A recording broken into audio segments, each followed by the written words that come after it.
Welcome welcome आलियाज़ kitchen में मेरे सब फ्रेंड को वेलकम। कैसे हैं फ्रेंड आज मैं आपको यखनी बनाना बताऊंगी कि किस तरह यखनी बनाते हैं। हमारे इस वीडियो को लाइक करें और चैनल को सब्सक्राइब करें और बराबर में घंटी को प्रेस करें ताकि हमारे आने वाली नई रेसिपी का नोटिफिकेशन आपको सबसे पहले मिल सके। शुक्रिया। ये देखिए, मैंने आधा किलो के करीब ये हड्डियाँ ली हैं।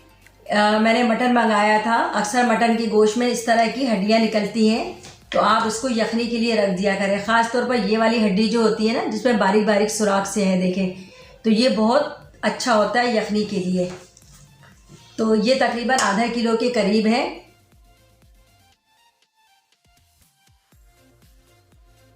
इसमें जो है मैं 3 गिलास के करीब पानी डालूंगी। ये देखिए, 3 गिलास के करीब मैंने पानी डाला है इसमें।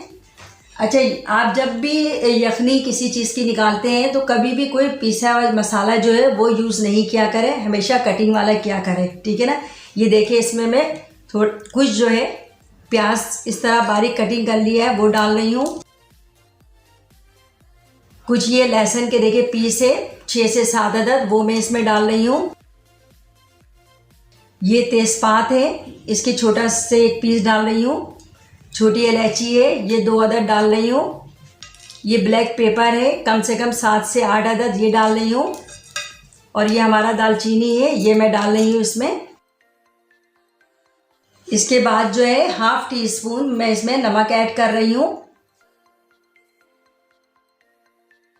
इसमें जो है ½ टी स्पून मैंने हल्दी डाली है। ये हल्दी जो है हमारी एंटीसेप्टिक का काम करती है। आप यखनी निकालें तो उसमें ज़रूर हल्दी को डाला करें, ठीक है। अच्छा फ्रेंड, मेरे पास जो है साबित अदरक वो नहीं है, तो मैं ये पीसे हुए वो डाल रही हूँ।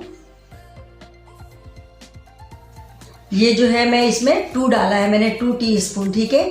अगर आपके पास साबित है तो आप साबित इसमें कुछ डाल सकते हैं, वरना जो है आप इस तरह पीसे हुए भी डाल दें, कोई इसमें मसला नहीं है। अब इन सब चीज़ों को मैं चूल्हे पे पकने के लिए रख दूंगी। जब ये बॉयल आ जाएगा इसमें, तो स्लो आंच में कम से कम 45 मिनट्स के लिए मैं रख दूंगी।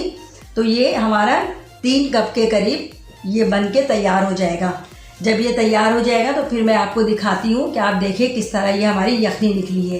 देखिए फ्रेंड, हमारा 45 मिनट हो चुका है और ये यखनी भी बहुत अच्छी तरीके से निकल गई है। ये तकरीबन 3 कप के करीब है। तो इसको मैं कप में निकाल के सर्व करके आपको दिखाती हूँ। देखिए फ्रेंड, मैंने इसको कप्स में निकाल दिया है और इसके ऊपर आप देखिए हल्का हल्का सा ऑयल नज़र आ रहा है। मैंने इसमें कोई ऑयल ऐड नहीं किया था। ये जब हड्डियाँ पकती हैं ना, तो ऑटोमेटिक इसके इस तरह के ऑयल निकलते हैं।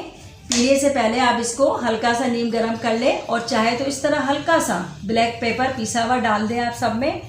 ये टेस्ट में बहुत मज़ेदार होता है। और ख़ास तौर पर अभी का जो ये सीज़न है ना, हल्की हल्की सर्दी या सर्दियाँ आती हैं, तो आप अपने बच्चों को ये कंटिन्यू रोज़ बना के रात के टाइम पिलाएं और उसके बाद जो है पानी को यूज़ ना कराएं, कम से कम 1 घंटे के लिए।